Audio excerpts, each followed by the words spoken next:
अस्सलाम वालेकुम बेटा। हाँ जी जनाब, कैसी चल रही तैयारियाँ? कहाँ तक पहुँची तैयारियाँ और क्या क्या मसले मसाइल, क्या क्या चैलेंजेस? हाँ जी, हाँ जी,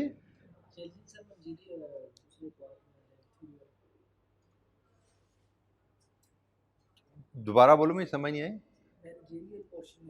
मैनेजरी पोर्शन में चैलेंजेस आ रहे हैं। क्या चैलेंजेस आ रहे हैं मैनेजरी पोर्शन? हाँ, एथिक्स वाला चैप्टर। वो एथिक्स तुम्हारे वैसे कमज़ोर होंगे ना, इसलिए मसला आ रहा होगा। एथिक्स में था क्या वैसे? ऐसे कि हमें पढ़ा गया था ट्रिपल ए मॉडल। अच्छा, और चले पहले हम ऐसा करते हैं ना, फाइनेंशियल से बात शुरू करते हैं, फिर एथिक्स को भी ज़रा हम नज़र डाल देते हैं, उसको भी देख लेते हैं, उसमें क्या क्वेश्चन को भी बात करते हैं। स्टार्टिंग विद फाइनेंशियल, क्या क्या इश्यूज़ हैं? हमने फाइनेंशियल में जो एरियाज़ पढ़े हुए हैं वो हैं हमारे पास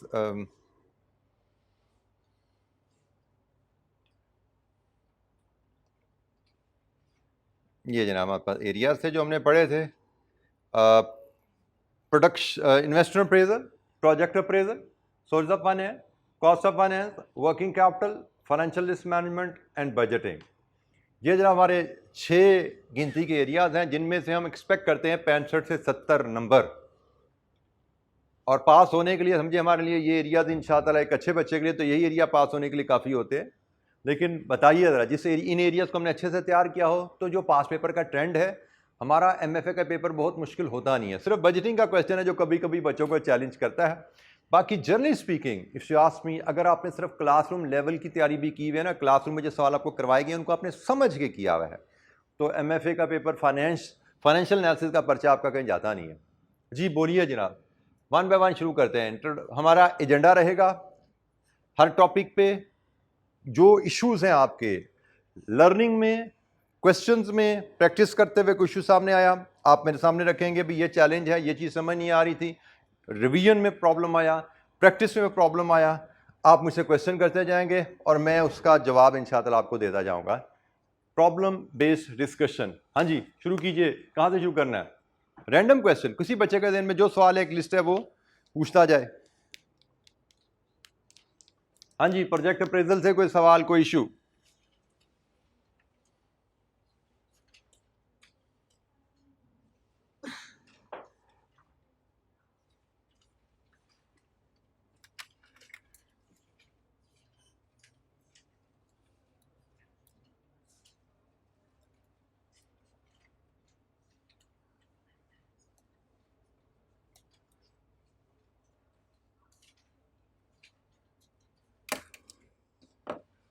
capital investment appraisal, project appraisal में हमने क्या क्या पढ़ा था जनाब? हमने डिफरेंट टूल्स पढ़े थे, पे back period method, net present value method, IRR और discounted pay back.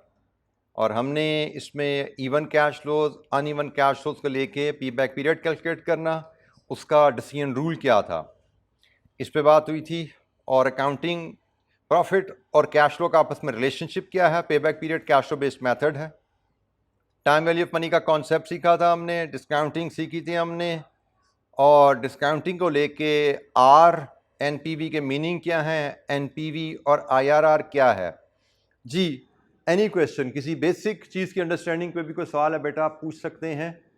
Decision rule NPV का क्या है, IRR का क्या है, any question?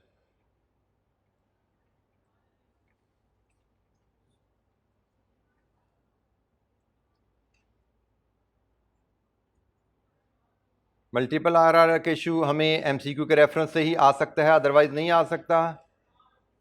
Relevant cash flow का कॉन्सेप्ट हमने यहाँ पे अप्लाई किया था कि भाई investor appraisal capital investment decision है और डिसीजन मेकिंग में सिर्फ रेलेवेंट कैश फ्लो लिए जाते हैं। तो कैपिटल प्रोजेक्ट में रेलेवेंट कैश फ्लोज में क्या क्या शामिल है, क्या क्या रेलेवेंट है, क्या क्या इरेलेवेंट है, इस पर हमने बात की थी। क्योंकि एग्जाम क्वेश्चन में हमें रेलेवेंट और इरेलेवेंट दोनों कैश फ्लो दिए जाएंगे, हमें ख्याल रखना है कि हम सिर्फ रेलेवेंट वैल्यूज़ को इनकॉर्पोरेट करें, इरेलेवेंट को इग्नोर करें। इसमें हमने कैप 3 से लेवल का भी रेलेवेंट कॉस्ट का कॉन्सेप्ट रिवाइज किया था, क्योंकि हमें पास पेपर में कुछ ऐसे क्वेश्चन आए हैं जिनमें हमें कैप 3 लेवल भी रेलेवेंट कॉस्ट का कॉन्सेप्ट टेस्ट हो गया। असूलन होना नहीं चाहिए था, लेकिन जैसे मैंने आपको शायद बताया था प्रीवियसली, कॉस्ट और फाइनेंस एक ही पेपर में इकट्ठे होते थे, तो इसलिए ये कुछ ओवरलैपिंग क्वेश्चन पुरानी स्कीम के बने हुए हैं। तो एग्जामिनर जब पेपर सेट कर रहा होता है तो उसको अक्सर इतना वो अप टू डेट होता नहीं सिलेबस पे अनफॉर्चुनेटली, तो पुरानी स्कीम के क्वेश्चन भी कुछ उनसे मिलते जुलते क्वेश्चन भी हमें आ जाते हैं। इसलिए आपको relevant cost of material, relevant cost of labour पे भी आपको रिव्यू दिया गया था। एन्युटी परपेचुइटी से डील करना सीखा था, types of annuity perpetuities, normal, delayed and advance, discounted payback, और फिर finally dealing with inflation, dealing with taxation and dealing with working capital cash flows in investment appraisal। और एक adjustment working capital right of से related भी एक adjustment हमने देखी थी, जो कि पास पेपर क्वेश्चन में भी 1 या 2 दफ़ा टेस्ट हुई भी है। पास पेपर क्वेश्चन भी प्रैक्टिस किए थे काफ़ी ज़्यादा हमने जी। एनी क्वेश्चन, किसी बच्चे के पास कोई इन्वेस्टर अप्रेजल एरिया से कोई सवाल है तो पूछें जनाब। किसी पास पेपर क्वेश्चन में कोई इशू है, कॉन्सेप्ट को रिवाइज करने में कोई दिक्कत है?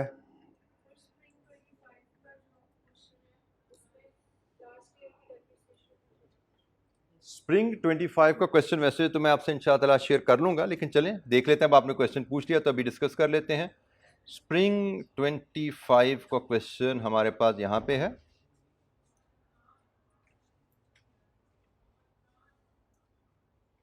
और ये क्वेश्चन नंबर आपका कौन सा है भाई? 6। अच्छा जी, अब इसमें हमारी कमेंट है, using the net present value method evaluate whether GF should proceed with the solar project, assume all cash will occur at the year end unless stated otherwise. जी बेटा, यहाँ पे अब क्या इशू क्या आपका?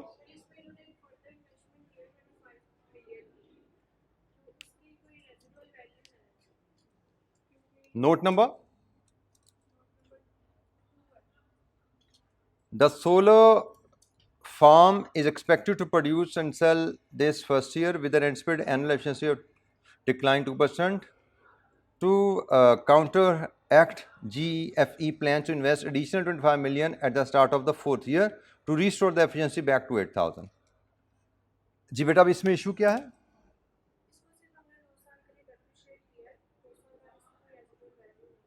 बेटा रेजिडुअल वैल्यू अगर क्वेश्चन नहीं देता तो यू अज्यूम 0। रेजिडुअल वैल्यू या क्वेश्चन में गिवन होगी या नहीं गिवन होगी, उन्होंने 0 नहीं अज्यूम किया। The solar panel will have a useful life beyond project duration at the end of year 5. Their residual value will be 50% of their initial cost, while all other equipment will have 0 residual value।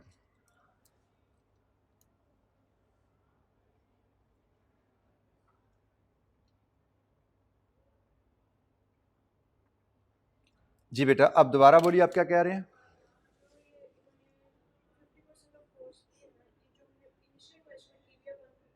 उसका 51 ले लिया।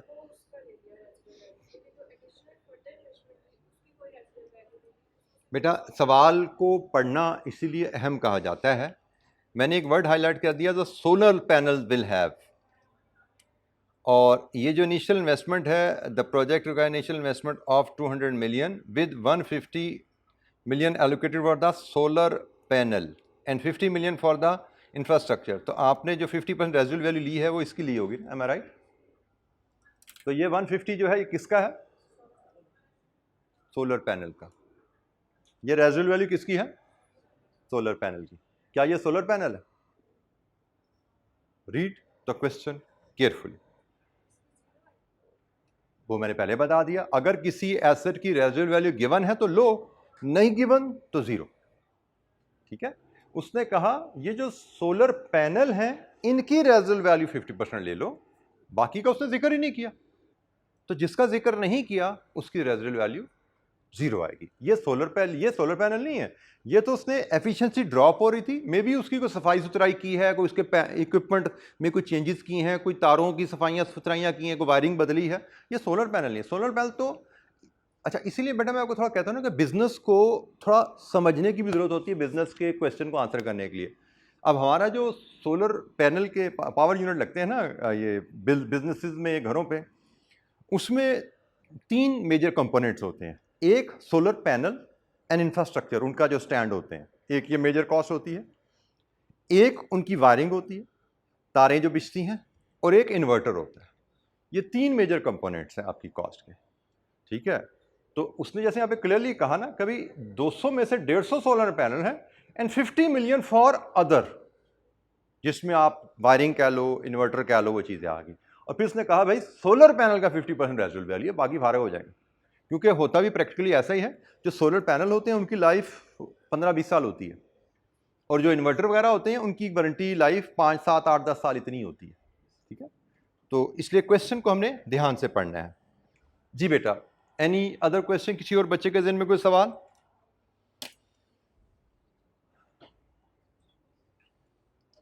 Investment appraisal पे हम उसका overview ले रहे थे, और मैंने सिर्फ वॉक थ्रू हमने किया इसकी पावर पॉइंट स्लाइड्स के थ्रू इस टॉपिक में से, ताकि आपके जहन में अगर कोई सवाल आता है इन स्लाइड्स को देख के तो पूछ सकें आप।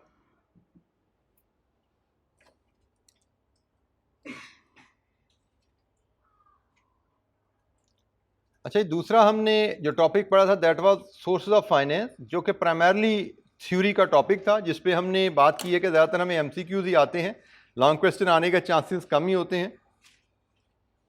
इसमें हमने different types of debt, selecting suitable source of finance, क्या फैक्टर कंसिडर होने चाहिए, इस पे हमें पास पेपर में क्वेश्चन आया हुआ है गालिबन, कि किन फैक्टर्स को कंसिडर करना चाहिए while selecting an suitable source of finance.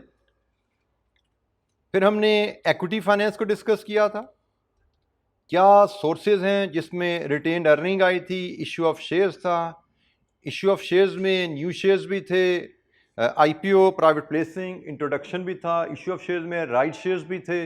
ये सारी चीज़ें हमने डिस्कस की थी, इनके प्रोज एंड कॉन्स पे बात हुई थी, आईपीओ क्या है, प्राइवेट प्लेसिंग क्या है, इंट्रोडक्शन क्या है, लिस्टेड करवाने के फ़ायदे क्या हैं वर्सेस अनलिस्टेड, और लिस्टेड करवाने के नुकसानात क्या हैं versus unlisted. Issue of right share से रिलेटेड हमारी कुछ डिस्कशन थी। फिर बोनस शेयर इशू क्या होता है, उस पर बात हुई थी। डेट फाइनेंस में हमने कहा था ये बैंक से भी लोन लिया जा सकता है, पब्लिक से भी लोन लिया जा सकता है। पब्लिक से जो लोन लिया जाता है उसको डिवेंचर्स या टर्म फाइनेंस सर्टिफिकेट पाकिस्तान में कहा जाता है। बैंक लोन या लोन कोवेनेंट्स का जिक्र भी हुआ था। Loan stock, loan notes, corporate bonds, different names हैं डिवेंचर के। डिवेंचर के कुछ हमने बात की थी, लिस्टेड डिवेंचर्स भी हो सकते हैं, लेकिन सिर्फ लिस्टेड कंपनीज के, secured, unsecured, fix charge, floating charge, redeemable, irredeemable, nominal value, market value, coupon interest rate, ये डिफरेंट टर्म्स हैं जो हमने डिस्कस की थी। डिबेंचर की वैल्यूएशन से रिलेटेड एक बेसिक कॉन्सेप्ट हमने पढ़ा था, हमें इस पे एमसीक्यूज पास्ट में आए में हैं। किसी भी डिबेंचर की वैल्यू आपने लेनी हो तो वो होती है present value of future cash flows discounted eight prevailing yield. Current required rate of return पे डिस्काउंट करें, प्रिवेलिंग इंटरेस्ट रेट पे डिस्काउंट करें, तो प्रेजेंट वैल्यू जो आपको मिलती है फ्यूचर कैश फ्लोज की, वो आपकी डिबेंचर की वैल्यू का एस्टिमेट होती है। इस पर हमने कुछ एक्टिविटीज़ की थी। Fixed rate loan, floating rate loan, इस पर हमारी बात हुई थी। Debt versus equity, pros and cons क्या हैं। टाइप्स ऑफ डिवेंचर में deep discount bond, zero coupon bond, euro bonds, convertible debentures या कन्वर्टेबल बॉन्ड्स, उसके रेफरेंस से conversion value, conversion premium,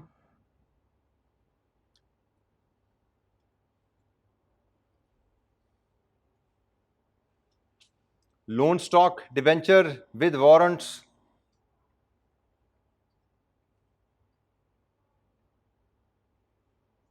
bank loan versus loan stock. Long term loan के दो तरीके थे, बैंक लोन ले लो या डिवेंचर ले लो, तो उनका कंपैरिजन आपस में क्या है। शॉर्ट टर्म में overdraft, trade credit, leasing, operating lease, finance lease, उनमें differentiation. Other short term debt instrument for financial institution, CDs, treasury bills, क्या होते हैं ये इंस्ट्रूमेंट। इस्लामिक फाइनेंस पढ़ा था हमने, जिसमें हमने मुराबा, Islamic source of debt finance, इजारा, Islamic source of leasing finance, मुदारबा, Islamic source of equity finance, मुशारका, Islamic source of equity finance, इस पे बात हुई थी। Other forms of equity finance, venture capital, business angels, private equity funds, asset securitization and sale, जिसमें asset backed securitization, cash flows backed securitization, दोनों angle से हमने इसको डिस्कस किया था। और इस पे यही बात हुई थी, 2-3 नंबर का में नोट आ सकता है या कोई एमसीक्यू आ सकता है। जी, सोर्स ऑफ फाइनेंस पे हमने ज़्यादातर बातें यही देखी थी कि पास पेपर क्वेश्चन में हमें एमसीक्यूज ही मिल रहे थे, लॉन्ग क्वेश्चन यहाँ पे हमें यूजुअली नहीं आते। जी, एनी क्वेश्चन? किसी बच्चे के पास कोई सवाल जी सोर्स ऑफ फाइनेंस से लेके किसी टर्म पे, किसी पास पेपर क्वेश्चंस करते हुए कोई चैलेंज, किसी एमसीक्यू में एम्बिग्यूटी है, पूछना चाहते हैं, पूछिए बेटा। जी बेटा। आईपीओ में अंडरराइटिंग को करना होता है, कॉन्ट्रैक्ट ये करना ही होता है, या अगर वो कम पड़ जाए पैसे तो फिर करते हैं? नहीं बेटा, ये अंडरराइटिंग का कॉन्ट्रैक्ट आईपीओ की स्टॉक एक्सचेंज से परमिशन के लिए जरूरी है। स्टॉक एक्सचेंज आपको आईपीओ अलाउ ही नहीं करता, आपको पब्लिक ऑफर अलाउ ही नहीं करेगा जब तक आपकी अंडरराइटिंग एग्रीमेंट नहीं है। क्योंकि एक दफा आपका इशू फेल हो गया ना, फिर तो कोई अंडरराइटर आपके साथ मिलने पे बैठेगा ही नहीं ना।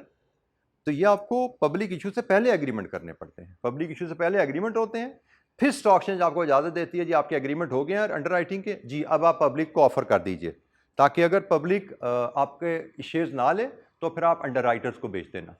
ये पहले करने होते हैं, एडवांस में करने होते हैं, ज़रूरी हैं, इसके बगैर आपको आईपीओ की इजाज़त नहीं मिलती। जी, any other question? Deep discount के benefits?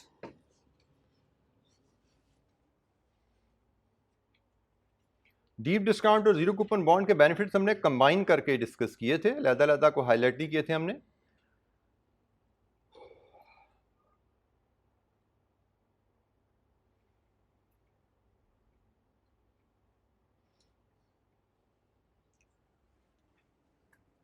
Initial cost of finance is small. Deep discount bond में कूपन रेट आपका लो होता है ना, तो डीप डिस्काउंट बॉन्ड में है क्या कि आपका रेगुलर कॉस्ट ऑफ फाइनेंस जो आपने सालाना बेसिस पे करना है वो मिनिमम है, और या कह लीजिए part of the finance cost is paid as regular payment, whereas as part of the finance cost is deferred and is paid at the time of maturity. तो initial finance cost is small, मतलब loan की life के दौरान जब finance cost पे कर रहे हो वो उसका पोर्शन कम हो जाता है as compare to normal debt बात कर रहे हैं। नॉर्मल डेट आप 10% इंटरेस्ट है, 10 का 10 सालाना पे करना है, लेकिन डीप डिस्काउंट बॉन्ड में आपको 10 नहीं पे करना, 3 या 4% सालाना पे करना है, बाकी डेफर हो जाएगा, मैच्योरिटी पे करना है आपने। Discount on issue of debentures is amortised over it's life and is tax allowable in लिeu of interest. Aldous company interest तो पार्ट पे कर रही है, बाकी डिस्काउंट की सूरत में पे करेगी at the time of maturity, लेकिन वो डिस्काउंट एनुअली अमोर्टाइज होता है and it is allowed as expense to the company in the financial statement. तो कंपनी इंटरेस्ट तो पार्ट पे कर रही है, लेकिन टैक्स सेविंग उसको उस पर भी मिल रही है, और जो डिस्काउंट का अमोर्टाइजेशन है उस पर भी मिल रही है। ये बेनिफिट हो गया ना कंपनी को। एक तो आपने इंटरेस्ट पेमेंट लिमिटेड की है, लेकिन टैक्स सेविंग आपको पूरी फाइनेंस कॉस्ट पे मिल गई है। आपने पीएनएल में इंटरेस्ट पेमेंट भी चार्ज कर दी, पीएनएल में डिस्काउंट की अमोर्टाइजेशन भी चार्ज कर दी, तो प्रॉफिट तो आपने रिड्यूस कर लिया। पेमेंट आपने कम की है, लेकिन प्रॉफिट आपने ज़्यादा प्रॉफिट में चार्ज ज़्यादा ले लिया, तो आपको टैक्स सेविंग वहाँ पे मिल जाती है। With this is other benefit. और किसी बेटा? अच्छा, benefits to the company, to the investor, इसकी बात करना चाह रहे हैं। कंपनी को टैक्स बेनिफिट मिल रहा है, लेकिन इन्वेस्टर ने टैक्स नहीं पे करना। इन्वेस्टर टैक्स तब पे करेगा जब उसको इनकम वसूल होगी, उसको इनकम मिलेगी, इंटरेस्ट पे पार्ट इनकम मिलेगी और बाकी कैपिटल गेन मिलेगी। तो जब इनकम मिलती है तब टैक्स पे करता है। यहाँ पे देखिए, कंपनी ने कॉस्ट पे की है या कंपनी ने कॉस्ट नहीं पे की, दोनों सूरतों में टैक्स सेविंग मिल गई उसको। लेकिन इन्वेस्टर ने जब इनकम वसूल करनी है उसने तब टैक्स पे करना है। ऐसा नहीं कि इन्वेस्टर को टैक्स सालाना पे करना पड़ेगा। कंपनी टैक्स सेविंग 100 रुपये पे ले रही है, इन्वेस्टर को टैक्स पे करना पड़ा सिर्फ 20 रुपये पे। ठीक है, तो उसने सिर्फ इनकम पे टैक्स तब पे करना जब इनकम मिलेगी, जब उसको सालाना इंटरेस्ट मिलेगा इंटरेस्ट पे टैक्स दे देगा, जब कैपिटल गेन मिलेगा कैपिटल गेन पे टैक्स दे देगा। With zero coupon bond all taxes paid by the investor on realisation. ये भी वही बात तकरीबन है कि जब आपको कैपिटल गेन मिलेगा तभी आपने टैक्स पे करना है। इन्वेस्टर को सालाना टैक्स पे नहीं करना पड़ता, उसकी सालाना इनकम रिकॉग्नाइज होती ही नहीं है, बुक होती ही नहीं है। कंपनी की सालाना कॉस्ट बुक होगी, इनकी इन्वेस्टर की सालाना इनकम बुक नहीं होगी। क्योंकि कंपनी तो अक्रूवल कॉन्सेप्ट पे चल रही है ना, और जो डिस्काउंट जो है बेसिकली वो कंपनी के इंटरेस्ट कॉस्ट की रिप्लेसमेंट है। इंटरेस्ट कॉस्ट की जगह उसने डिस्काउंट कॉस्ट बुक कर ली है, तो इसलिए कंपनी तो अक्रूवल कॉन्सेप्ट के तहत डिस्काउंट कॉस्ट को भी पीएनएल में सालाना बेसिस पे चार्ज करेगी, लेकिन इन्वेस्टर की इनकम कैपिटल गेन से आनी है, और कैपिटल गेन इनकम जब रियलाइज होता है तभी एज इनकम बुक की जाती है, वो उसमें कोई अक्रूवल कॉन्सेप्ट नहीं होता। जी जनाब, any other question? Source of finance में किसी टर्म पे, किसी स्टेटमेंट पे कोई एक्सप्लेनेशन चाहिए?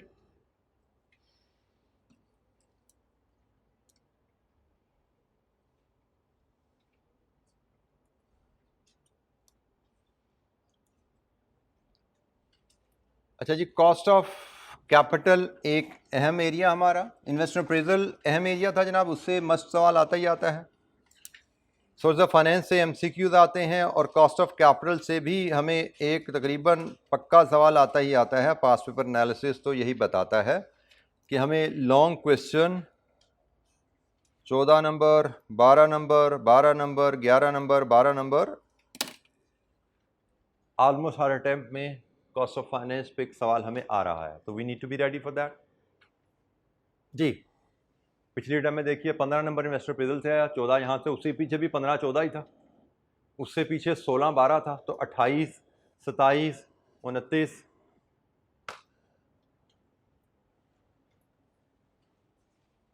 दोनों को मिला के अगर देखें तो जनाब कॉस्ट ऑफ फाइनेंस पे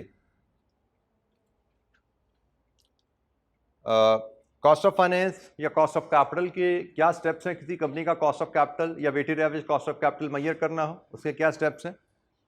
इन स्टेप में हर डिफरेंट सोर्स की कॉस्ट कैसे कैलकुलेट की जाती है, इंडिविजुअली हमने उस पर बात की थी। Different sources of debt finance की कॉस्ट कैलकुलेट करना, और हमने इस पर डिस्कशन की हुई है कि वैक की कैलकुलेशन में जहाँ पे इंटरेस्ट टैक्स अलाउबल है, post tax cost of debt को, post tax cost of debt को हम अपनी कैलकुलेशन में शामिल करते हैं। हाँ, जहाँ पे टैक्स अलाउबल नहीं है, रिटर्न ऑन बॉन्ड या डेट इंस्ट्रूमेंट, तो वहाँ पे हम टैक्स एडजस्टमेंट नहीं लेते। जैसे प्रेफरेंस शेयर्स हैं, तो प्रेफरेंस शेयर्स रिडीमेबल हैं या इरिडीमेबल हैं, उसकी रिटर्न टैक्स अलाउबल नहीं होती, तो यहाँ पे टैक्स एडजस्टमेंट आपको नज़र नहीं आ रही। लेकिन डिबेंचर्स हैं, वो रिडीमेबल है या इरिडीमेबल हैं, उनका इंटरेस्ट टैक्स अलाउबल होता है, तो यहाँ पे टैक्स इफेक्ट नज़र आ रहा है आपको। डिफरेंट सोर्सेज ऑफ डेट की कॉस्ट मेजर करना, जीरो कूपन डेट की कॉस्ट मेजर करना। जीरो कूपन डेट के बारे में इफ़ आई रिकॉल करेक्टली एक आधे टाइम पहले सवाल आया था, और उस सवाल में इसकी कॉस्ट गलत कैलकुलेट हुई है, मैंने शायद क्लास में वो सवाल डिस्कस किया हुआ है, ठीक है। आई कैप का सोल्यूशन है जिसमें जीरो कूपन बॉन्ड या ऑटम 24 में आया था या स्प्रिंग 24 में था, उसकी कैलकुलेशन गलत है आई कैप के सोल्यूशन में। मैंने वो सवाल क्लास में डिस्कस किया और मैंने वो कैलकुलेशन आपको रेक्टिफाई करके इस फार्मूला के तहत करवाई हुई है, ठीक है। This is the correct formula post tax cost of debt calculate करने के लिए जीरो कूपन बॉन्ड। याद रखिएगा बेटा, आई कैप की किताब, इसलिए मैं आपको कहता हूँ नोट्स को देखते रहा करें बार बार, क्योंकि एक दफ़ा मैंने क्लास में चीज़ बोली, आपने 2 महीने बाद रिवाइज करने बैठे, आप भूल जाते हो कि सर ने ये बात कही थी कि आई कैप का सोल्यूशन गलत है, आप आई कैप के सोल्यूशन को ही लेके चल पड़ते हो। मैं इसलिए आपको कहता हूँ कि किताब को बार बार देखते रहो, किताब को अपनी वो एक रेफरेंस के तौर पे यूज़ किया करो नॉलेज को रिवाइज करने के लिए, ना कि पास पेपर क्वेश्चंस को। अभी रिसेंट अटैम्प्ट में एक कैप 3 का एक सवाल था, वो बच्चों से मैं कल डिस्कस करने बैठा तो उसमें भी गलती थी आई कैप के सोल्यूशन में, इक्वल यूनिट शेड्यूल था, गलत बना हुआ था। तो ये चीज़ें बेटा ध्यान रखा करें, चीज़ों को किताबों से सीखा करें, सवालों के जवाबों से ना सीखा करें। जी भाई, any question? Different types of debt finance, कुछ डेट्स हमारी इस स्लाइड में कवर हो गए थे। Irredeemable preference share, redeemable preference share, irredeemable debenture, redeemable debenture, और 2 डेट्स हमारी इस स्लाइड में कवर हो रहे हैं, zero coupon bond and bank loan. इनकी कॉस्ट ऑफ डेट कैसे निकाली जाती है। फिर कॉस्ट ऑफ इक्विटी के हमने 2 मेथड पढ़े थे, एक डीवीएम और एक कैपम। डीवीएम के साथ हमने डीवीएम में further constant dividend and growing dividend 2 issues थे। फिर ग्रोथ निकालने के लिए 2 मॉडल पढ़े थे, historic growth and Gordon growth या अर्निंग रिटेंशन मॉडल। कैपम के लिहाज से आपको बताया गया था RM is market rate of return and RM minus RF is equity risk premium. हमें क्वेश्चन में हो सकता है एग्जामिनर RM दे दे, हो सकता है equity risk premium they they. We need to be careful. Market rate of return देगा तो यहाँ पे यूज होना है, equity risk premium देगा तो यहाँ पे यूज होना है. ख्याल करना है हमने ये.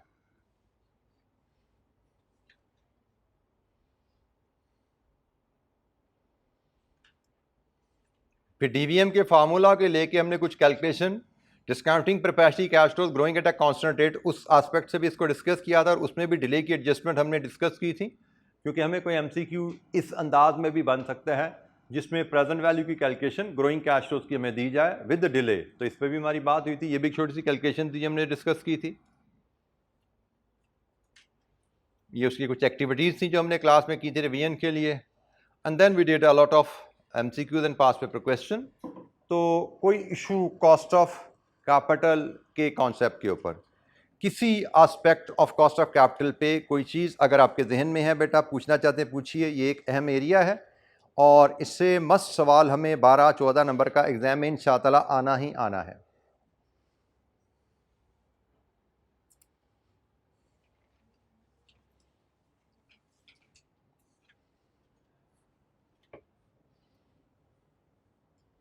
सर क्वेश्चन साइलेंट हो और कन्वर्जन का नाम बताओ, डिवेंचर्स हैं, कन्वर्जन का नहीं बताया, तो फिर आप एटीडी में लेंगे या नहीं? बेटा जब तक आपको कन्वर्जन का जिक्र ही नहीं है तो कैसे आप उसको लोगे, समझ नहीं आए मुझे. रिडीमेबल भी होते हैं ना. बेटा रिडीमेबल डिबेंचर तो तभी होगा ना जब उसका रिडेम्पशन पीरियड बताया होगा, 5 साल बाद, 4 साल बाद, 10 साल बाद रिडीमेबल है तो रिडीमेबल है.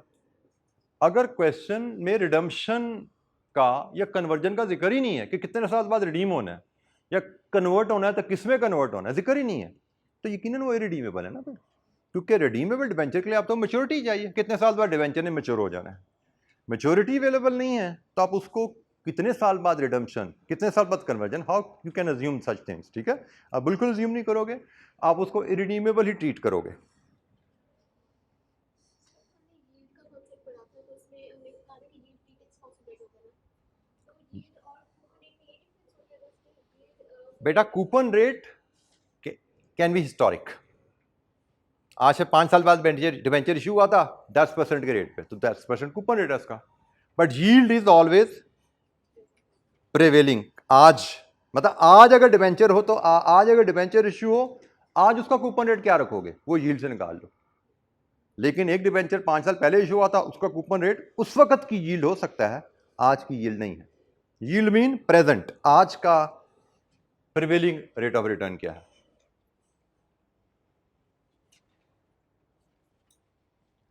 अच्छा जी, यील्ड कर्व के रेफरेंस से हमने यील्ड कर्व क्या है term structure of interest rate के रेफरेंस से इस पे बात हुई थी. Normal yield curve, inverse yield curve और फिर valuing bond using yield information, एक ये कॉन्सेप्ट हमने डिस्कस किया था. इस पे में पास पेपर में क्वेश्चंस आए हुए हैं. और एस्टिमेटिंग यील्ड कर्व, ये कॉन्सेप्ट हमें टेस्ट तो नहीं हुआ हुआ पास पेपर क्वेश्चन में, लेकिन मैंने आपको एज अ प्रैक्टिस ये करवा दिया था. सिंपल, बहुत ज़्यादा कॉम्प्लिकेटेड कॉन्सेप्ट था नहीं, छोटी सी कैलकुलेशन थी, लेकिन इस पर हमें सवाल एमसीक्यू या एक सवाल एग्जाम में आ सकता है.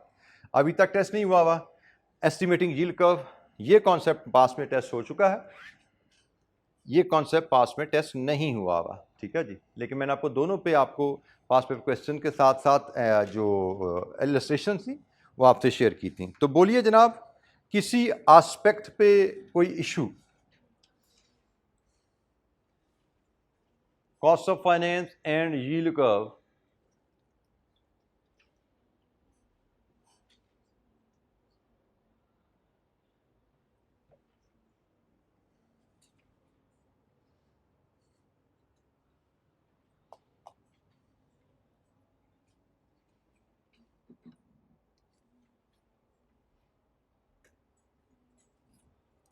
हाँ जी जनाब, एनी क्वेश्चन.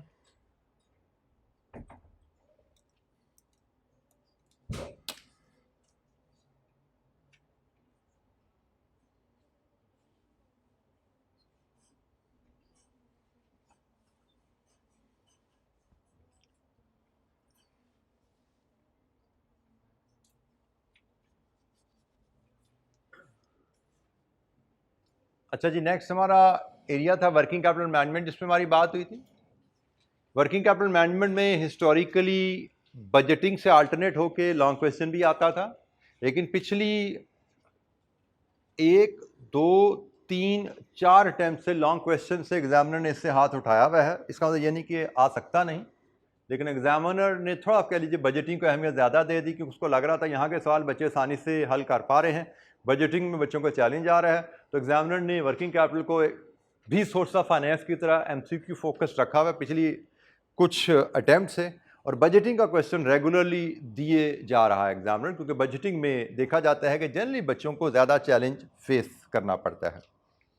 तो वर्किंग कैपिटल के एरिया भी हमने कंप्लीट डिस्कस किया था, इसके लॉन्ग क्वेश्चन भी हमने डिस्कस किए थे, एंड आई विल एडवाइस के जो क्वेश्चन हमने क्लास में डिस्कस किए हैं वो आपकी रिवीजन का हिस्सा ज़रूर होने चाहिए। आल्दो पास 4 अटैम्प्ट से लॉन्ग क्वेश्चन में नहीं आया, लेकिन क्लासरूम में जो प्रैक्टिस में लॉन्ग क्वेश्चन किए गए हैं वो आपके रिवीजन प्लान का हिस्सा ज़रूर रहना चाहिए।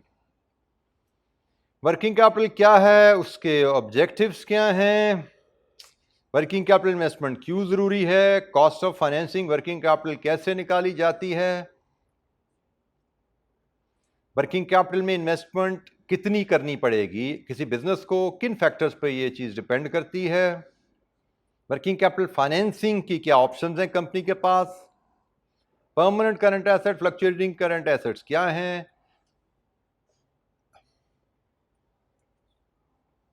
Aggressive, conservative, matching financing policies क्या हैं वर्किंग कैपिटल की, डिफरेंट इन्वेस्टर्स के साथ ये कैसे मैच होती हैं। फाइनेंसिंग वर्किंग कैपिटल, इस पे भी पास पेपर में हमें क्वेश्चन आया हुआ है। कैश ऑपरेटिंग साइकिल की टर्म, उसकी कैलकुलेशन, डिफरेंट कंपोनेंट्स उसके कैलकुलेट करना, कैश ऑपरेटिंग साइकिल डेज में, टाइम्स में, दोनों अंदाज से कैलकुलेट करना, डेज को टाइम में कन्वर्ट करना, टाइम को डेज में कन्वर्ट करना,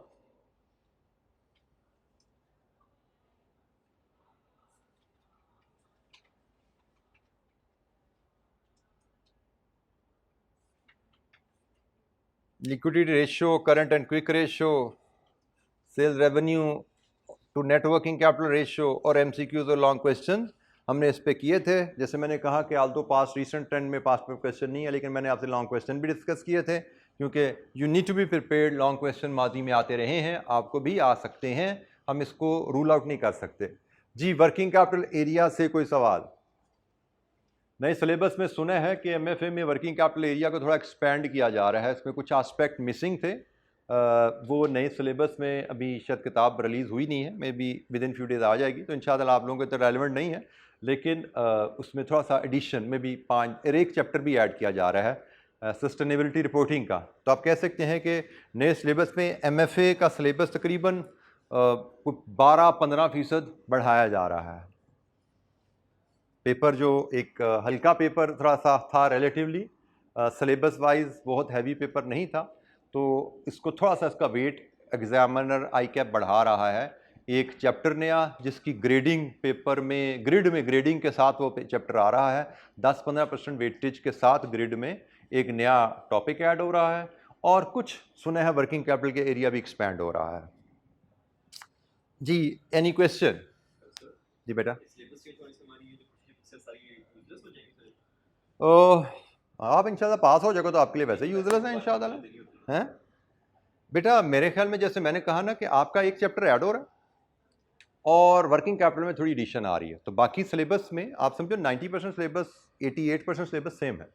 तो ये बुक आप कह सकते हो कि 88% सिलेबस जो है नई स्कीम में आएगा उसको रिप्रेजेंट कर रही होगी, unless there are some past paper में कैसी चेंज आ जाए। किताब अभी जो मेरी जो असेसमेंट है यही है, चलो सेफली 85 कर लो। 85% सिलेबस हमारा जो अगला आएगा नई स्कीम में वो इस किताब के थ्रू ही कवर हो रहा होगा। मैक्सिमम 15% शायद कोई नई चीज़ें आ जाएं इसमें। एक तो मैंने कहा ना, उन्होंने बाकायदा ग्रिड आइटम ऐड कर दी है 10 से 15% वेटेज के साथ, और एक जैसा मुझे पता लगा कि वर्किंग कैपिटल में कुछ चीज़ें एस्पेक्ट ऐड किए उन्होंने।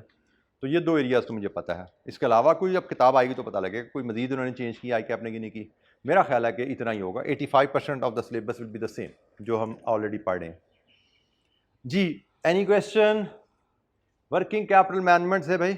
किसी सवाल में, किसी टॉपिक में, किसी डिस्कशन में कोई हेल्प चाहिए पूछिए।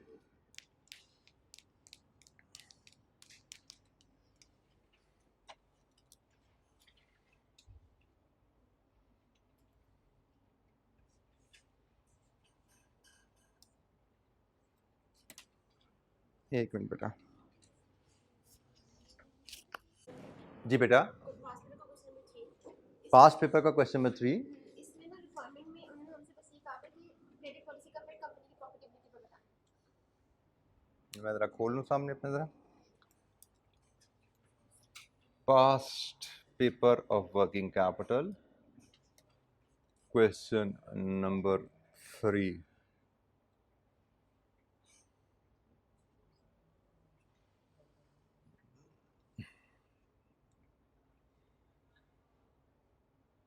जी बेटा, इसकी बात कर रहे हो? तो सर इसमें क्वेश्चन में ये रिक्वायरमेंट तो नहीं है कि वर्किंग कैपिटल डिफाइन करना है, लेकिन हमने पहले करंट बेटा, effect of policy on profitability.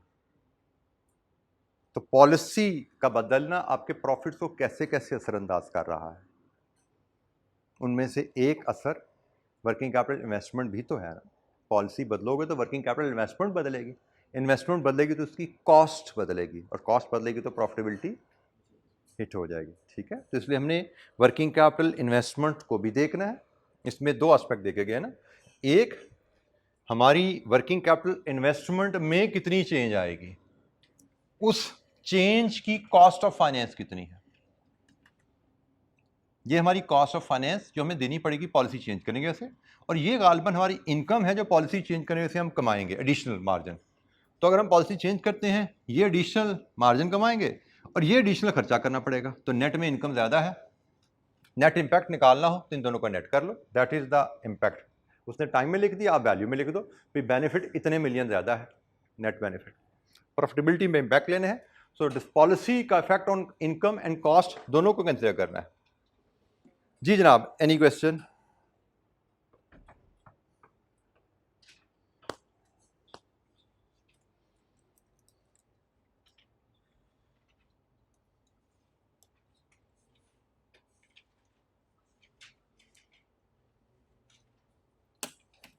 अच्छा, ये बजटिंग जैसे मैंने आपको बता रहा था कि पहले तो अल्टरनेट होता था वर्किंग कैपिटल से, लेकिन पिछली 4 टर्म से 1 2 3 4 से रेगुलरली इस पे एक हैवी ड्यूटी क्वेश्चन हमें मिल रहा है एक। और बजटिंग पे मैं जिसमें कहता हूँ कि नॉर्मली क्वेश्चन इसमें बच्चे चैलेंज फील करते हैं। उसकी वजह सिर्फ ये है, एक ही मैं बार बार आपको बताता आ रहा हूँ कि आपको इस सवाल को ध्यान से बार बार पढ़ने की ज़रूरत है।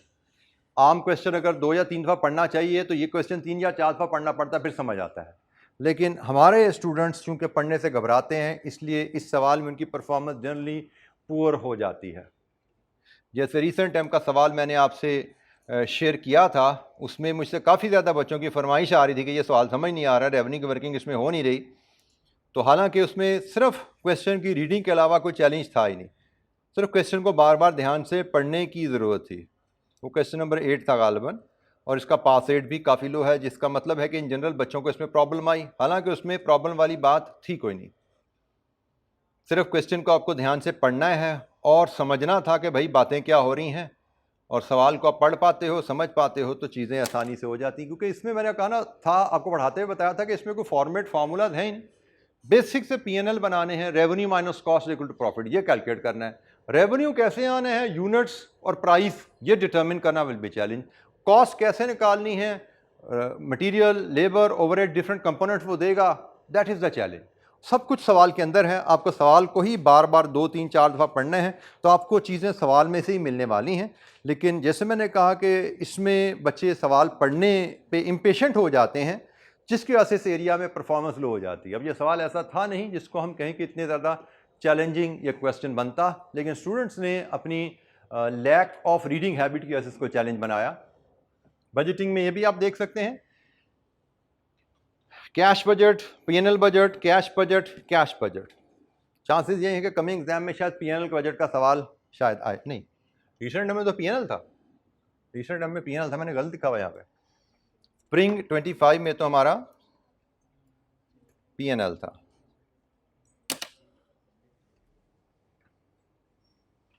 तो कैश पीएनएल ये एक अल्टरनेटिव एक थोड़ा सा पैटर्न एग्जामिनर ने बिल्ड किया हुआ है।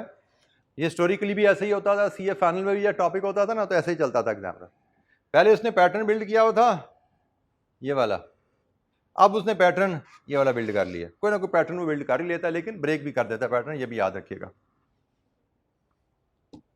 जी। Any question?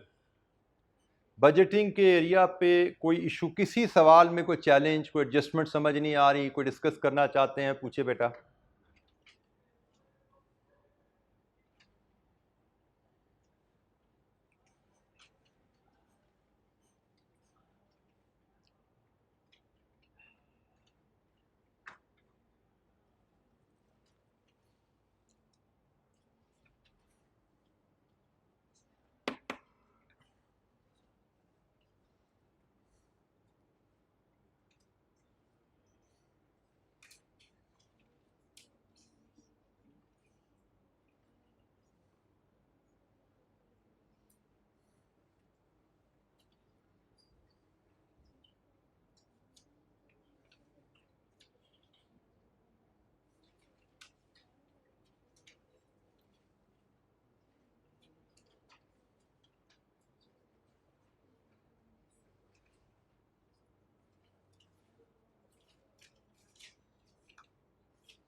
जी बेटा, एनी क्वेश्चन बजटिंग पे किसी सवाल में? क्योंकि इसमें कोई टॉपिक कॉन्सेप्ट की तो बात है ही नहीं, सवालों में कुछ कंप्यूटेशनल एस्पेक्ट ही होते हैं। कोशिश तो मैंने की थी कि मैक्सिमम जो चैलेंजिंग पास पेपर में कैलकुलेशन के एस्पेक्ट आपको टेस्ट हुए में हैं उनको हम क्लासरूम डिस्कशन में ले आएँ, लेकिन फिर भी कोई ऐसा एस्पेक्ट जो आपको रिवीजन में किसी अनसीन क्वेश्चन में नज़र आया हो, जो आपको चैलेंज जिसने दिया हो, जिसमें हेल्प चाहिए आपको, पूछिए जनाब।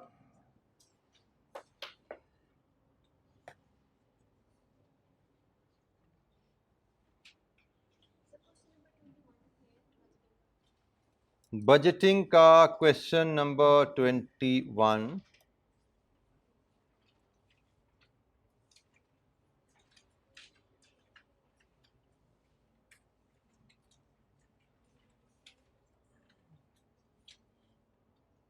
ये तो क्लास में डिस्कस हुआ हुआ है।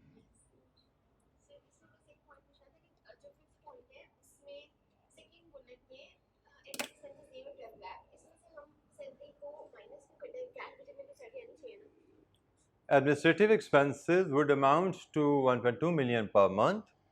This amount would be inclusive of allocated salaries. Allocated का वर्ड आ गया, irrelevant.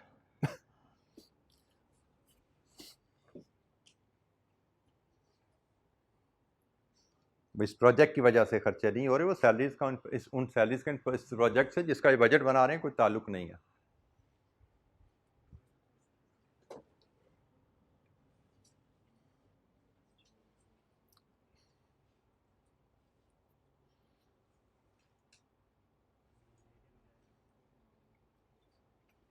क्योंकि एक नए प्रोजेक्ट की लॉन्च की कहानी है ना, तो नए प्रोजेक्ट की लॉन्च है तो उसके जो रेलेवेंट उस प्रोजेक्ट की वजह से जो कैश फ्लोज हैं उनको हमने लेना है। तो वो एलोकेटेड खर्चे हैं हेड ऑफिस से, वो इस प्रोजेक्ट की वजह से नहीं हो रहे, वो पहले से ही हेड ऑफिस में खर्चे हो रहे हैं, सिर्फ इस प्रोजेक्ट में उनका हिस्सा चार्ज हो रहा है। कैश फ्लो इस प्रोजेक्ट की वजह से जेब से नहीं जा रहा हमारा। जी जनाब, any other question on budgeting?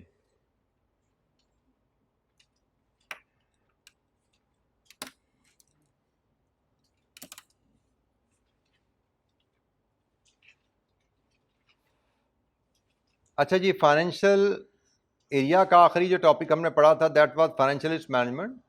ये भी एग्ज़ाम के लिहाज से एक अहम एरिया, तकरीबन हर अटैम्प्ट में इस पर हमें एक लॉन्ग क्वेश्चन ज़रूर ही मिलता है। एक्सेप्शन कहीं पीछे कहीं गुजरी हो तो गुजरी हो, नहीं एक्सेप्शन तो नज़र नहीं आ रही, हर अटैम्प्ट में ही सवाल आ रहा है। एक्सेप्शन सिर्फ ये थी कि एक 6 नंबर का सवाल आ गया था, नॉर्मली 8, 10, 11 का आता है, तो 6 नंबर का एक सवाल आ गया।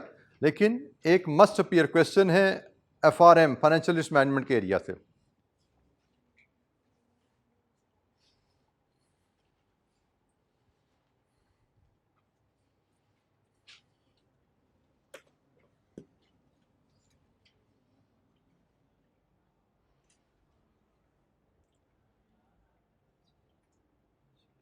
जी जनाब, any question?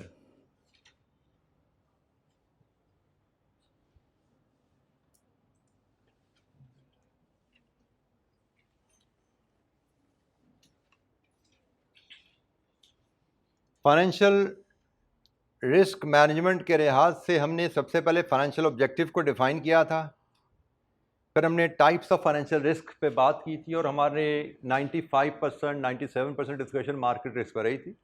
Credit risk, liquidity risk सिर्फ इंट्रोडक्टरी लेवल तक हमने इसको टच किया था और हमारा स्कोप भी इतना ही है। मार्केट रिस्क में हमने फॉरेन करेंसी रिस्क को कवर किया था, इंटरेस्ट रेट रिस्क को कवर किया था, कमोडिटी रिस्क को कवर किया था। डिफरेंट टूल्स हमने पढ़े थे। फॉरेन करेंसी रिस्क में direct quote, indirect coat, buying rate, selling rate और स्टेबल की इम्प्लीकेशन।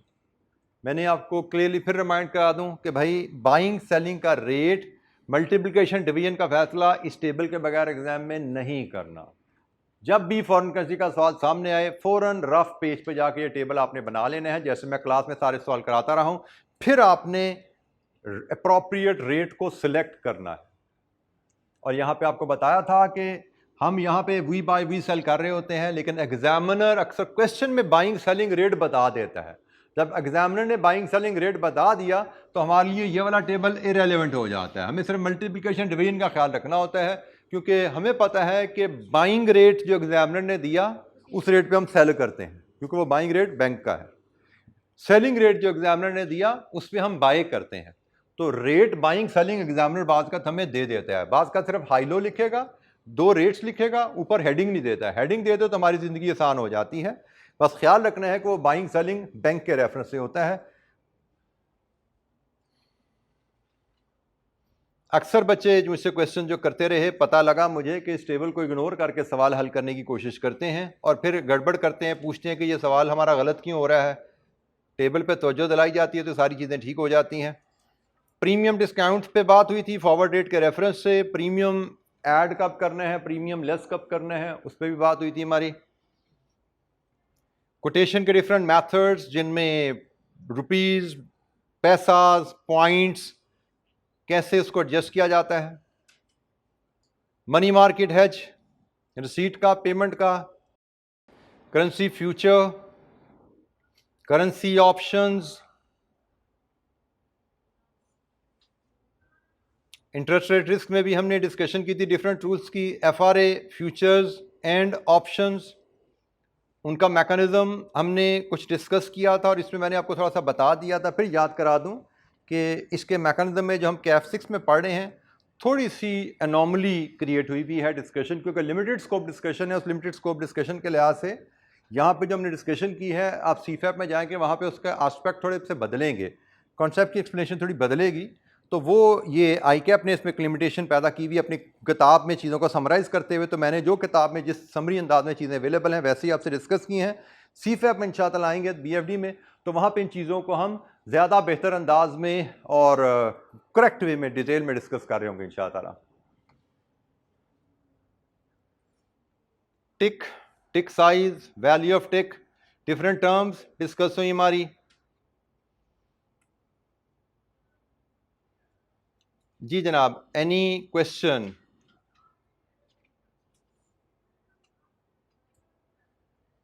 मार्केट रिस्क से related, currency risk, interest rate risk, commodity risk, different tools, FRA, money market, future, interest rate options, interest rate FRAs, commodity future, commodities FRAs. Any question, किसी concept पे, किसी calculation पे, किसी सवाल में कोई issue है तो पूछे बेटा।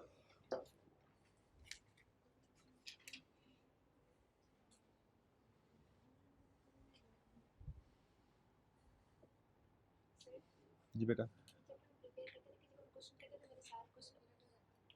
किस कौन से क्वेश्चन लौटे हुए थे बेटा?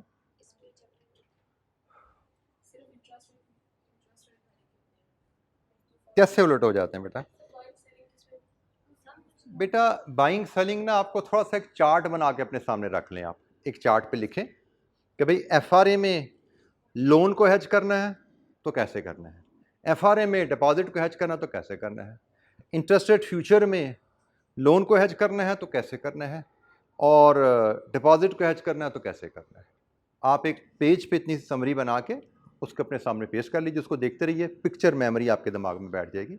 उल्टे आपके इसलिए हो रहे हैं कि आपको चीज़ें याद नहीं, आप मिक्सअप कर जाते हो। तो इसको थोड़ा, इसलिए मैं लॉजिक आपको बेटा इसलिए नहीं दे सकता कि ये चीज़ें यहाँ पे जो मैं कह रहा हूँ कि कुछ गड़बड़ है, तो इनमें कुछ गड़बड़ है, इसलिए इनको बस रटना पड़ेगा।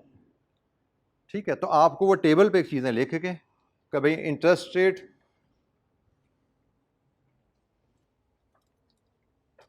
FRA,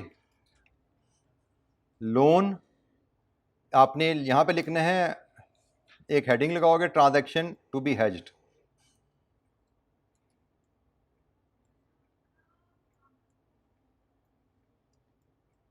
and how.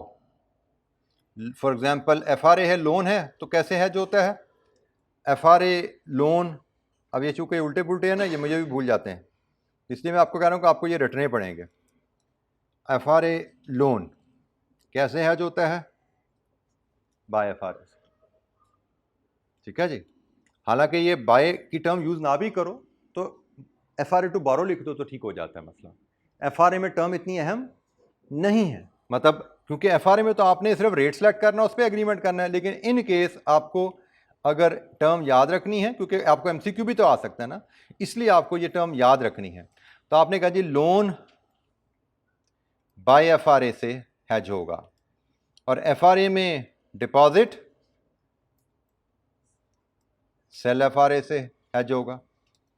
इसी तरह interest rate future, interest rate future sell interest rate future loan, buy interest rate future deposit. So loan के लिए सेल,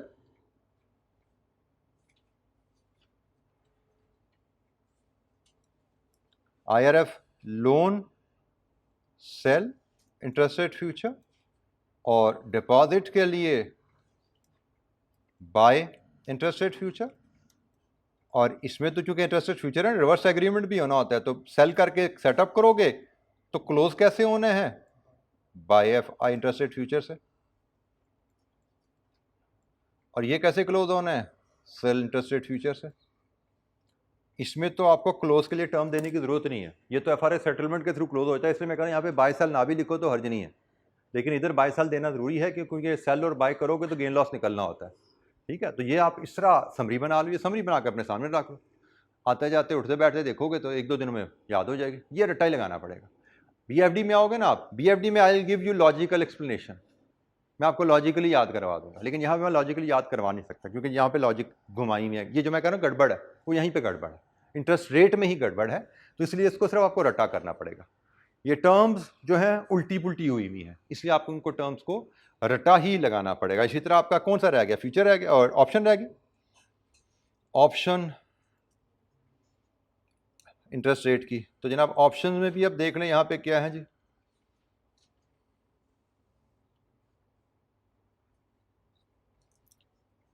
कॉल ऑप्शन डिपॉजिट के लिए है, पुट ऑप्शन लोन के लिए है।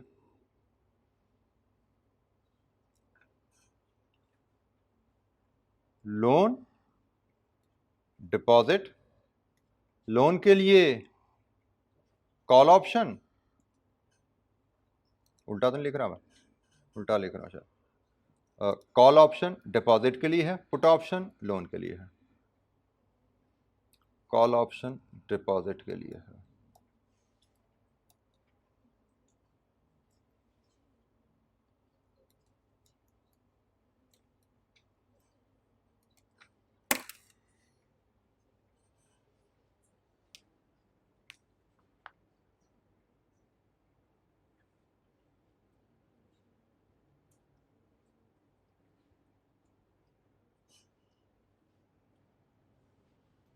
अच्छा चलिए, मैं एक लॉजिक बल्कि यहाँ पे ना इसको अगर छोड़ दें आप, इसमें तो मैंने वैसे कहा आपको ज़रूरत नहीं है बाय सेल की, तो इसमें मैं बाय सेल MCQ के लिहाज से आपको याद रखना है, लेकिन वैसे लॉजिक कोई नहीं है इसमें, इसकी लॉजिक मैं आपको क्रिएट करवा देता हूँ।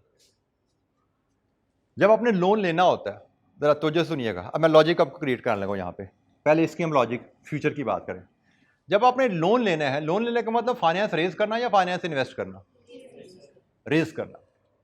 If you are the company, you are representing a company, loan raise करने के लिए आप सिक्योरिटी खरीदते हो या सिक्योरिटी बेचते हो?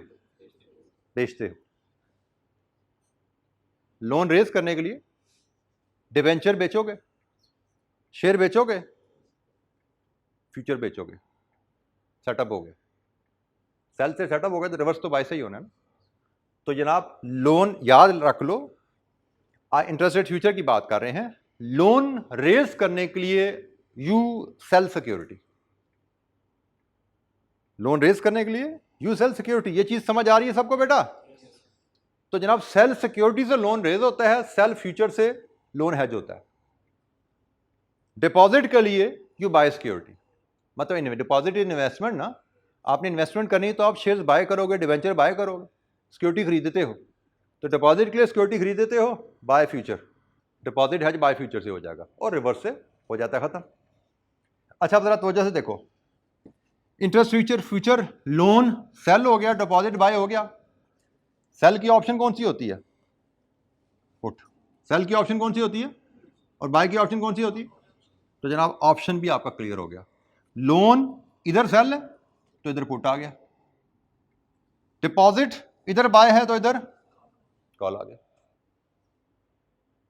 मतलब आपने फ्यूचर को लिंक कर लिया सिक्योरिटी खरीदने या बेचने के साथ, और ऑप्शन को लिंक कर लिया फ्यूचर के साथ। कभी अगर फ्यूचर मेरा सेल से हेज बनता है तो ऑप्शन मेरा पुट से बनेगा।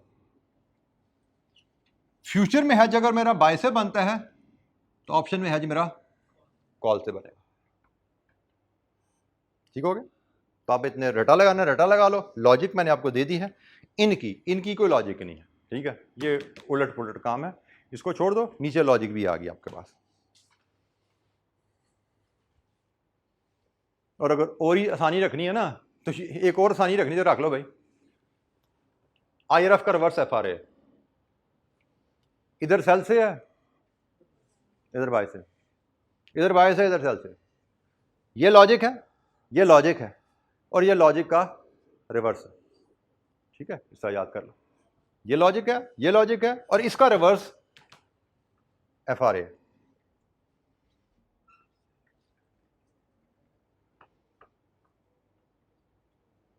तो इंशाअल्लाह अब आपको इस तरह दिक्कत आपकी काफी कम हो जाएगी।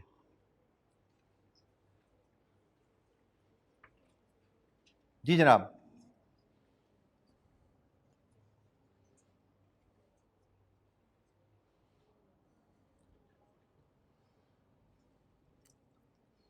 Any question?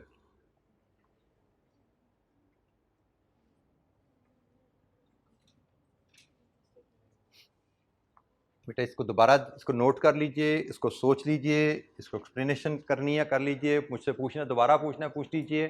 But make sure बेटा ये जो एरिया है ना, यकीन मानिए ये आपके सवालों में आसान तरीन सवाल, ऐसे तो पूरा पेपर ही आसान होता है लेकिन ये आसान तरीन सवालों में से एक सवाल होता है। FRM का सवाल हमारे आसान तरीन सवालों में से एक सवाल होता है। अगर आपने चीज़ों को जितना आपको क्लास में काम करवाया गया वो आपने समझ के किया हुआ है तो 100% ये सवाल होता है, टाइम सेवर सवाल होता है। 10 नंबर का सवाल है, 8 मिनट में करके आप फारूक होकर आगे जाते हैं। तो इस पर कोई कॉम्प्रोमाइज़ नहीं करना, कोई सुस्ती कोताही नहीं करनी, इस पर आपने टक्करें मारनी है और इसको डाइजेस्ट करके जाना है आपने। कोई दिक्कत आ रही है मुझसे आप पूछिए। आप दोबारा कॉलेज विजिट करना चाहते हैं, मैं तकरीबन डेली बेस पे कॉलेज आ रहा हूँ। 10, 11, 12 मेरी एक आध क्लास होती है लेकिन 10, 11, 12 अराउंड मैं कॉलेज में होता हूँ। तो you can always drop me a message, और इस टाइम के दौरान कॉलेज विजिट करना चाहें, you are most welcome. WhatsApp तो है ही है, वहाँ पर तो क्वेरी आप पूछते ही हैं, लेकिन आप फिजिकली आना चाहें ज़रूर आइए, लेकिन कोई कमी कोताही नहीं लेके जानी एग्जाम में। जी जनाब, एनी क्वेश्चन?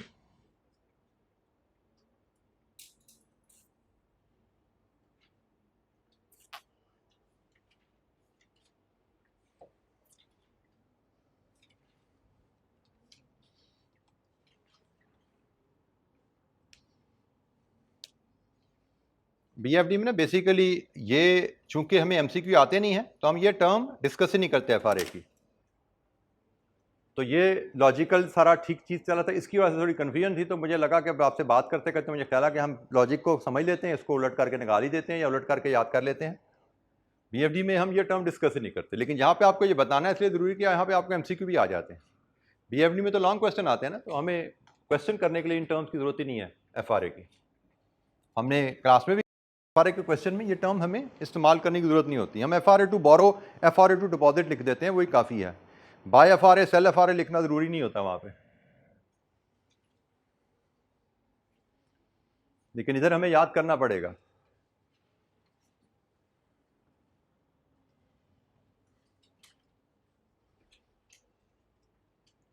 जी बेटा, एनी क्वेश्चन?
जी बेटा, एनी क्वेश्चन?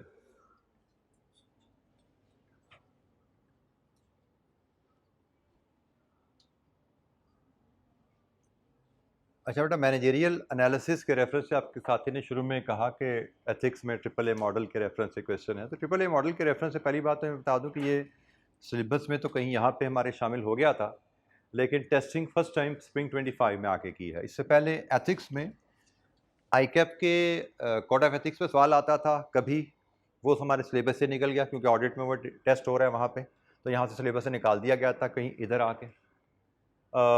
फिर हमें टकर्स का जो 5 क्वेश्चन मॉडल है उससे सवाल रेगुलरली 1, 2, 3, 4 दफ़ा पास पेपर क्वेश्चन टकर्स 5 क्वेश्चन मॉडल से आया हुआ है।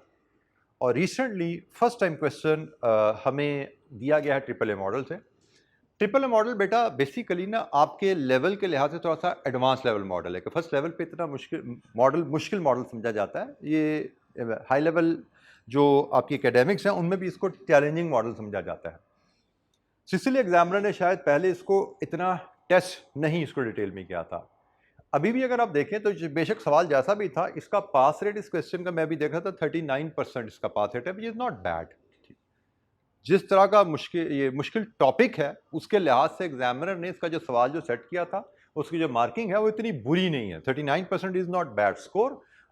एक ओवरऑल स्कोर 50% के हिसाब से एवरेज के लिहाज से थोड़ा नीचे है, लेकिन बुरा स्कोर हम इसको नहीं कह सकते। प्रोफेशनल लेवल एग्जामिनेशन में anything above 30 is considered decent, और ये तकरीबन 39-40 के परसेंट है, 40% तक अच्छा स्कोर समझा जाता है। तो हम इसे यहाँ पे कह सकते हैं कि हमें इस सवाल में बहुत कॉम्प्लिकेटेड क्वेश्चंस पे जाने की ज़रूरत नहीं है।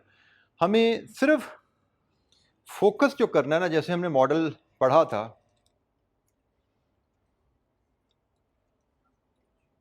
बहुत ज़्यादा कोई केस स्टडीज़ हमें करने की ज़रूरत नहीं है। हमारे नोट्स में जो 1-2 केसेस शामिल हैं हम उन्हीं को रिव्यू कर लें तो मुझे लगता है वो हमारे लिए काफ़ी रहेगा। हमें ये हेडिंग 7 बेटा याद करनी है पहली बात, सबसे पहले, क्योंकि आपको कहा जाना है AAA मॉडल अप्लाई करें, तो इसमें जो हेडिंग्स है ना आपकी, establish fact, identify ethical issues, find the values and principle involved, list of possible action, relating matching principle to options, analyse consequences and make decision. ये 7 हेडिंग सीक्वेंस में आपको याद होनी चाहिए। इसका सीक्वेंस अहम है, इन 7 हेडिंग का सीक्वेंस अहम है, ठीक है। आपको सीक्वेंस में ये हेडिंग याद होनी चाहिए। और मुझे लगता है कि आप इसमें, मैंने कोशिश इसीलिए हेडिंग को मैंने फर्दर ब्रेक नोट्स में इसीलिए किया कि आपको आसानी रहे इनको समझने में। एस्टैब्लिश फैक्ट से का मकसद क्या है, प्रोसेस क्या है और इसकी एग्जाम्पल क्या है। तो मुझे लगता है एग्जाम्पल अगर समझ लो एग्जाम्पल, तो ये चीज़ें आपको समझने में आसानी हो जाती है।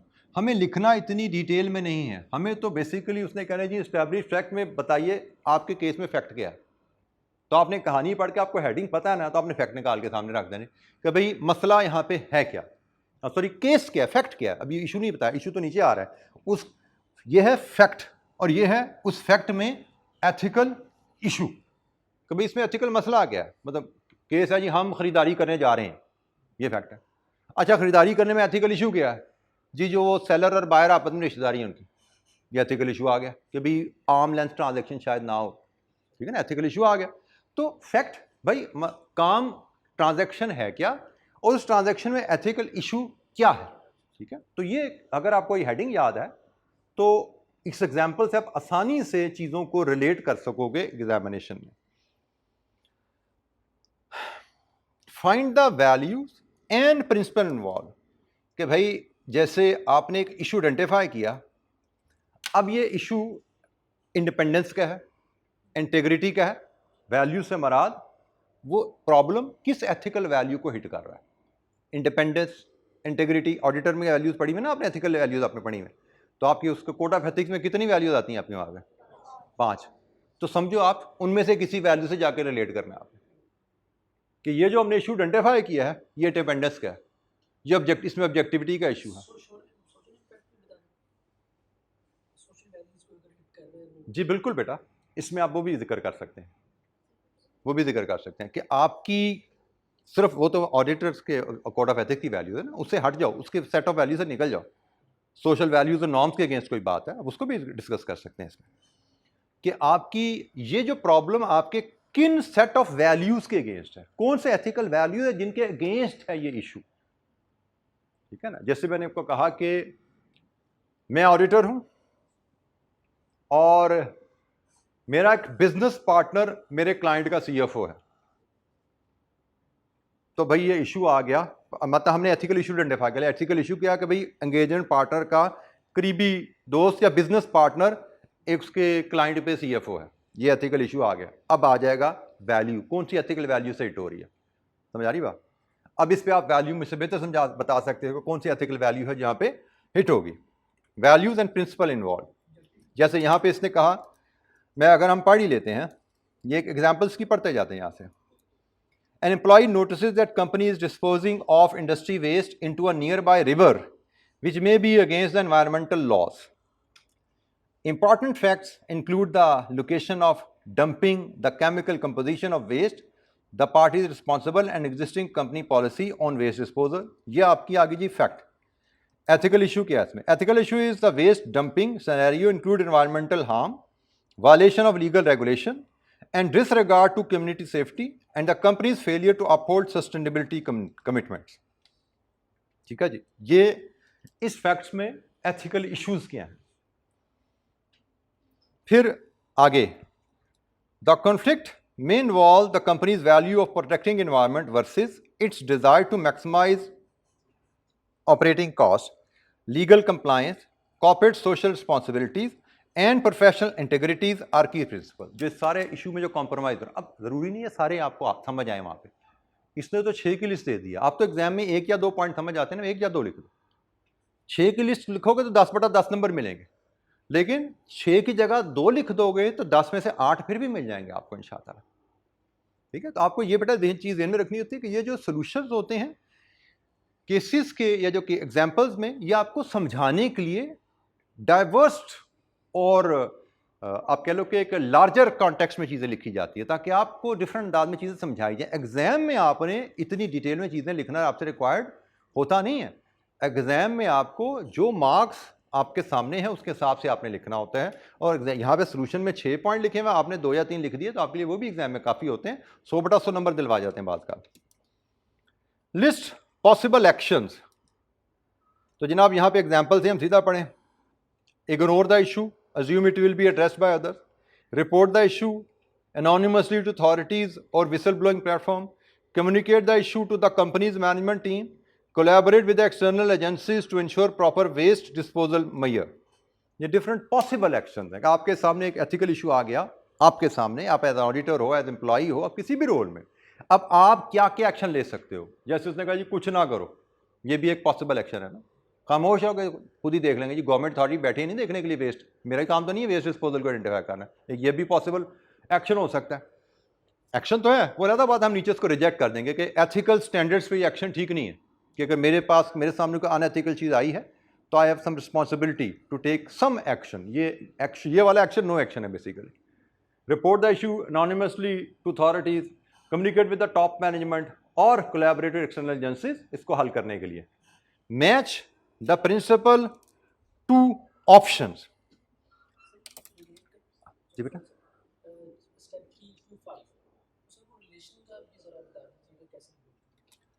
3 to 5 हमने बात की थी. यहां पे देखिए उसने यहां पे कहा है, यहां पे उसने प्रिंसिपल्स का जिक्र किया है और यहां पे उसने एक्शंस का जिक्र किया है और ये ऑप्शंस का जिक्र कह लो, ऑप्शन कह लो, और इधर वो कह रहे हैं कि ऑप्शंस को रिलेट करो प्रिंसिपल के साथ कि ये ऑप्शंस आपकी किस किस प्रिंसिपल के तहत अप्रूव हो रही हैं. तो वैसे इस ऑप्शन की बात करो या किसी प्रिंसिपल के तहत ऑप्शन किसी एथिकल प्रिंसिपल के तहत ठीक नहीं है. ठीक है, तो ये मैचिंग है कि आप देखो भी मैंने जो एक्शन बताए हैं इनमें से कौन सी ऑप्शन जो है एथिकल जो वैल्यूज है उनके मुताबिक दुरुस्त है. आप इसको इस तरह बिल्कुल लाइन खींच कर रिलेट करने का मतलब नहीं समझो. इनको समझो कि भाई इनमें से जो मैंने पॉसिबल एक्शन लिए हैं ये एथिकल वैल्यूज जो ऊपर आइडेंटिफाई किए हैं उनमें से किन किन वैल्यूज के मुताबिक दुरुस्त हैं. एक एक्शन को एक वैल्यू से मैच कराना जरूरी नहीं है. हम जैसे इसका एक्शन पढ़े यहां 5, reporting waste dumping activity aligns with the principle of environmental protection and legal compliance even though it might initially result in financial cost or conflict within the organization. अब देखिए यहाँ पे उसने प्रिंसिपल्स में जो बात की थी, यहाँ पे इसने प्रोटेक्टिंग एनवायरनमेंट की बात की थी, लीगल कंप्लायंस की बात की थी, ऑपरेशनल कॉस्ट की बात की थी, सोशल कॉर्पोरेट रिस्पॉन्सिबिलिटी की बात की. उसने डिफरेंट प्रिंसिपल की बात की. उसने हर एक को लाइन से लगा कर रिलेट नहीं किया. इसको उसने डिस्कस ही नहीं किया क्योंकि ये एक्शन तो किसी एथिकल वैल्यू से मैच करता नहीं. बाकी सारे किसी न किसी हद तक एथिकल काम है, हमारी एथिकल रिस्पॉन्सिबिलिटी डिस्चार्ज हो रही है.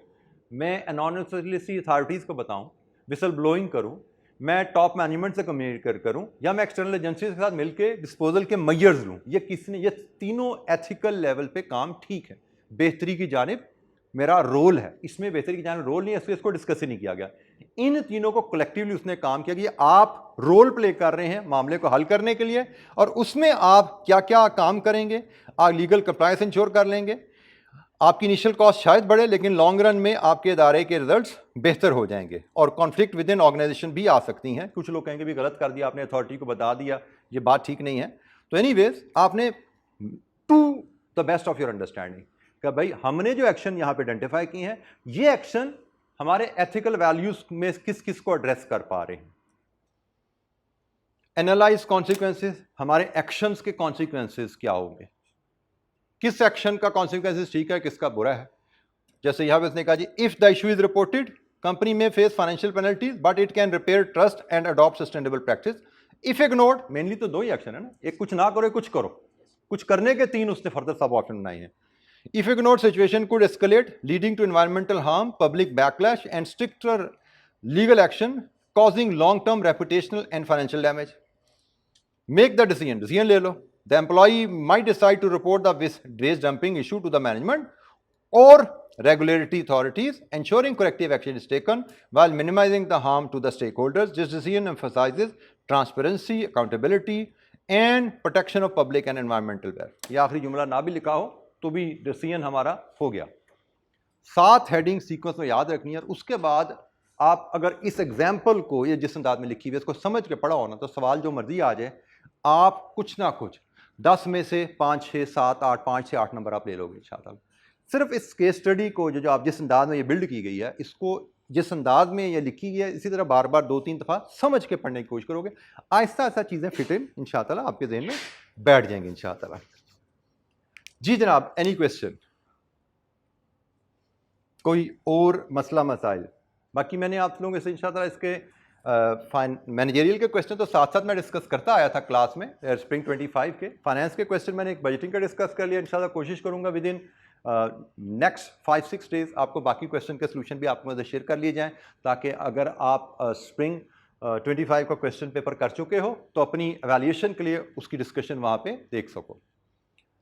तो चलें जी, बेस्ट ऑफ लक। लेकिन जैसे मैंने कहा कि I will be available, college में भी आता रहता हूँ मैं। You can contact me on WhatsApp, coordinate and visit, और व्हाट्सएप पे तो क्वेरीज की ऑप्शन आपके पास अवेलेबल है। ठीक है जी, thank you very much and best of luck. अस्सलाम वालेकुम।